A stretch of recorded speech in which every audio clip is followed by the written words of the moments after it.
Lola siya. Kailangan kasal mo na.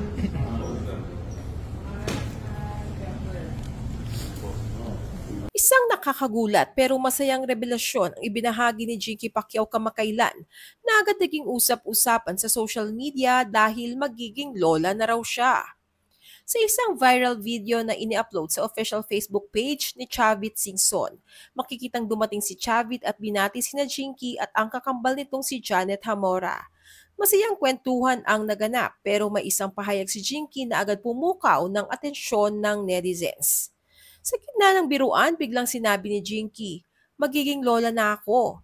Sabay tawa. Sinundan pa niya ito ng biro sa isa pang lalaki. Manganganak siya December. Naunahan ka, ikaw ba susunod? Charot. Ang candid at pabirong pahayag ni Jinky ay umani ng curiosity sa netizens kung sino sa kanyang mga anak ang magbibigay sa kanila ni Manny ng apo.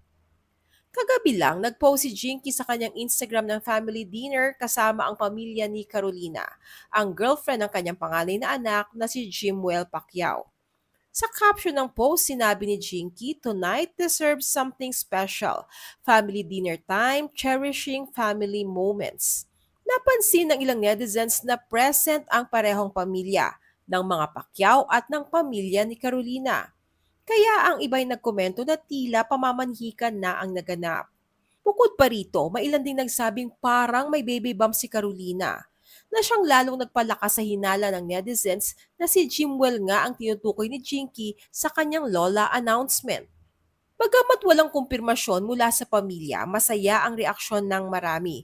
Mukhang tanggap at suportado ni na Manny at Jinky ang sitwasyon. Mukhang very close na rin sila kay Carolina. Sa mga larawan, makikitang relax at nakangiti si Manny Pacquiao, senyales ng pagtanggap at kasiyahan. Kung totoo man ang mga hula ng netizens, congratulations kay Jimwell at Carolina at higit sa lahat kay Jinky na isa ng soon-to-be lola. Lola siya.